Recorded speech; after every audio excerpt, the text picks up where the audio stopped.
மாண்புமிகு முதலமைச்சர் அவர்கள். மாண்புமிகு பேரவை தலைவர் அவர்களே, கடந்த 27/3/2025 அன்று இந்த மாமன்றத்தில் ஒரு தீர்மானத்தை நாம் நிறைவேற்றினோம். இந்திய திருநாட்டின் சிறுபான்மையின இஸ்லாமிய சமுதாய மக்களுக்கும் கடுமையான பாதிப்புகளை ஏற்படுத்தும் வகையில் 1995 ஆண்டின் வக்ஃப் சட்டத்தினை திருத்துவதற்கு மக்களவையில் அறிமுகம் செய்துள்ள வக்ஃப் சட்ட திருத்த முன்வரவினை முழுமையாக திரும்பப் பெற வேண்டும் என்ற தீர்மானம் பாஜக நீங்களாக அனைத்து கட்சிகளாலும் ஒருமனதாக ஏற்றுக்கொண்டு நிறைவேற்றப்பட்டது. இந்தியாவில் இருக்கும் பெரும்பாலான அரசியல் கட்சிகளால் இந்த வக்ஃப் சட்ட திருத்தம் எதிர்க்கப்பட்டது.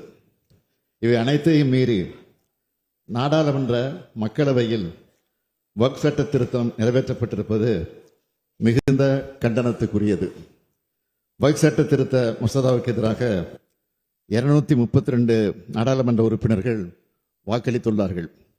ஆதரவாக 288 உறுப்பினர்கள் வாக்களித்துள்ளார்கள்.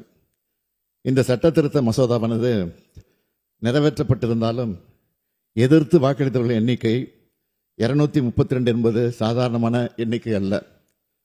எண்ணிக்கை கூடுதலாக கிடைத்திருக்கலாம். ஆனால் இந்த சட்ட திருத்தம் எதிர்க்கப்பட வேண்டியது மட்டுமல்ல, முழுமையாக திரும்பப் பெற வேண்டியது என்பதுதான் நம் கருத்து. அதைத்தான் நாம் இங்கே தீர்மானமாக நிறைவேற்றி அனுப்பியிருந்தோம். இந்தியாவில் இருக்கும் பெரும்பான்மை கட்சிகளின் எதிர்ப்பை மீறி ஒரு சில கூட்டணி கட்சிகளின் தயவால் அதிகாலை 2 மணி அளவில் இத்தகைய சட்டத்தை நிறைவேற்றியிருப்பது இந்திய அரசியல் சட்டத்தின் கட்டமைப்பின் மீது செய்யப்பட்ட தாக்குதல், மத நல்லிணக்கத்தை குலைக்கும் செயல்.